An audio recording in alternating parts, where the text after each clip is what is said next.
அடுத்து ஒருவர் தனது சொத்துக்களை மனைவியின் பேரில் வாங்கி வைத்துவிட்டு மரணித்து விட்டார்.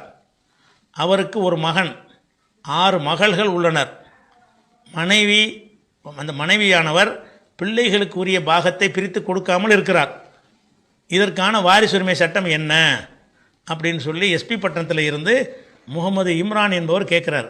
அதாவது இவருடைய தகப்பனார், இந்த கேள்வி கேட்டவருடைய தகப்பனார் என்ன செய்கிறாருன்னு கேட்டால் விரிவாக எழுதியிருந்தார். சுருக்கி நான் கேள்வி எழுதியிருக்கிறேன். அவருடைய தகப்பனார் பல கோடிகளுக்கு சொத்துக்கு அதிபதியாக இருந்தாராம். அந்த எல்லா சொத்துக்களையும் தகப்பனார் அவருடைய மனைவி பேரில் தான் எழுதி வச்சுருக்காராம். தகப்பனார் பேரில் சொத்து இல்லை. இந்த கேள்வி கேட்டவருடைய தகப்பனார் இருக்கார, அவர் எந்த சொத்து வாங்கினாலும் அவர் பொண்டாட்டி பேர்லாம் வாங்குவார். இப்படிப்பட்ட ஒரு நிலையில் என்ன செய்கிறார் அவருடைய, ஆனால் ஊர் உலகத்துக்கு எல்லாருக்குமே தெரியும் அது இவருடைய சொத்து தான் என்று. ஆனால் பேப்பர் பிரகாரம் யாருக்குரிய, மனைவிக்குரியது. எல்லாருக்கும் தெரியும் இவர் தான் சம்பாதிக்கிறாரு, இவர் தான் கடை வச்சிருக்காரு, இவர் தான் வருமானம் வருது, இவர் தான் இந்த சொத்தை மனைவிக்கு வாங்கி கொடுக்குறாரு, மனைவிக்குன்னு எந்த ஒரு சோர்ஸும் இல்லைன்னு உலகத்துக்கெல்லாம் தெரிஞ்சால் கூட அந்த ஆவணம் பத்திரம் மனைவி பேரில் இருக்குது.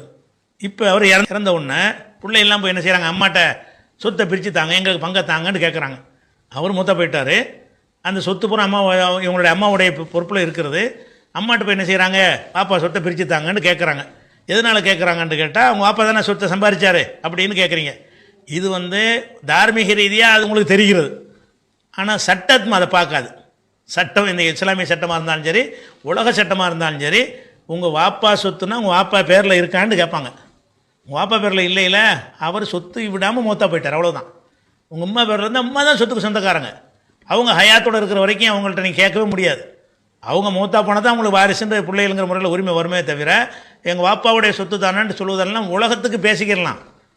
தார்மீக ரீதியாக உங்கள் வாப்பாவுடைய சொத்து தான், அவர் தான் சம்பாரிச்சா, அது வேறு விஷயம். சம்பாரித்து மனைவி பேரில் எழுதிட்டு அவர் சொந்தமாக்கிட்டார, மனைவிக்கு சொந்தம்னு ஆக்கிட்டார். இப்போ மனைவிக்கு சொந்தம்னு ஆக்கினதுக்கு பிறகு பெத்த பிள்ளைகளாக இருந்தால் கூட அம்மாட்ட போய் நீ கேட்க முடியுமா? அம்மாட்ட உதவியாக கேளுங்க, ஏதாவது கொடுங்கம்மா கஷ்டப்படுறேன் வியாபாரத்துக்கு தாங்கன்னு கேளுங்க. அவங்க தான் அந்த சொத்துக்கு உரிமையாளர். அந்த சொத்தை அவங்க விரும்பினபடி யாருக்கு வேணாலும் கொடுக்கலாம். 6 பொம்பளை பிள்ளை இருக்கா, 6 பொம்பளை பிள்ளைகளுக்கு கொடுத்துட்டு ஆம்பளை பிள்ளைக்கு இல்லைன்னு சொல்லலாம். அல்லது எல்லா சொத்தையும் ஆம்பளை பிள்ளைக்கு தந்துட்டு பொம்பளை பிள்ளைக்கு இல்லைன்னு கூட சொல்லலாம். அல்லது சில விரும்பின பிள்ளைகளுக்கு கொடுத்துட்டு சில அவங்க உரிமையாளர்.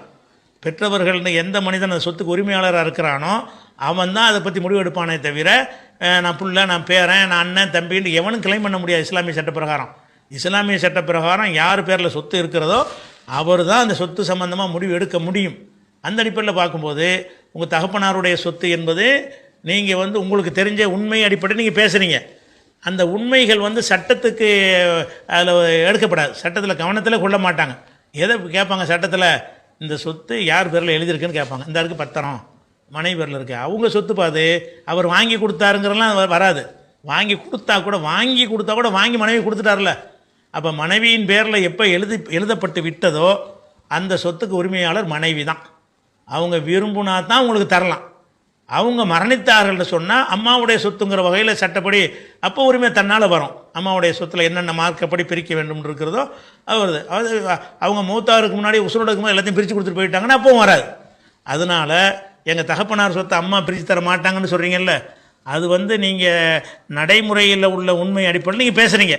உங்கள் வாப்பா சம்பாதிச்சார், அவர் தான் கஷ்டப்பட்டார், அவர் பேர்லாம் எல்லா சொத்தும் வாங்கினார், அம்மா பேரில் மனைவி பேரில் அவர் தான் எழுதி கொடுத்தாருன்னு உங்களுக்கு தெரிஞ்ச உண்மை தான். அந்த உண்மைகள், நிதர்சனமான உண்மைகள் சட்டத்தில் எடுத்துக்கொள்ள மாட்டார்கள். இஸ்லாமிய அரசாங்கம் இருந்தாலும் எடுத்துக்கொள்ள மாட்டாது, வேறு காஃபிர் அரசாங்கம் இருந்தாலும் எடுத்துக்கிற மாட்டாங்க. என்ன பார்ப்பாங்க, யாரோ வாங்கி கொடுக்கட்டும். நீங்கள் உதாரணமாக ஒரு புருஷங்காரன் அவனுடைய சொத்துக்களை பூரா பொண்டாட்டி பேரில் எழுதி வச்சுக்கிட்டான். எழுதி வச்சவன அவன் டைவர்ஸ் வாங்கிட்டு போயிட்டான். அந்த சொத்து நீங்கள் கேட்க இயலுமா? நான் தாங்க வாங்கி கொடுத்தேன், நீ வாங்கி கொடுத்துட்டு இல்லைப்பா அப்போ வேலையை பார்த்து கொண்டுருவாங்க. நீங்கள் வாங்கினீங்க, பல கோடி சொத்துக்களை எடுத்து மனைவி மேலே பிரியமாக இருக்கும்போது பொண்டாட்டி பேரில் எழுதி வச்சுட்டீங்க. அவனுக்கு பிரச்சனை போய் கோர்ட்டில் டைவர்ஸ் வாங்கிட்டு போயிட்டான். நான் தான் வாங்கி கொடுத்தேன், வாங்கி தான் கொடுத்துட்டீங்கள மறையாமல் பேசுகிற, வாங்கினா கொடுத்த அவள் பேருக்கு எழுதிட்டீங்கள, அவள் தான் சொத்துக்கு சொந்தக்காரர், நீ தெருவில் நிற்கணுன்றாங்க. இதுதான் சட்டம். அதனால் அவங்க தகப்பனார் ஹயாத்தோடு இருக்கும்போது நீங்கள் என்ன செஞ்சுருக்கணும், வாப்பா இப்படி மனைவி பேரில் எழுதிட்டு போனீங்கன்னா நாங்களாம் தெருவில் நிற்போம், எங்களோட பேரில் கொஞ்சத்தை எழுதி வைங்கன்னு அப்படியாவது நீங்கள் கேட்டிருக்கணும்.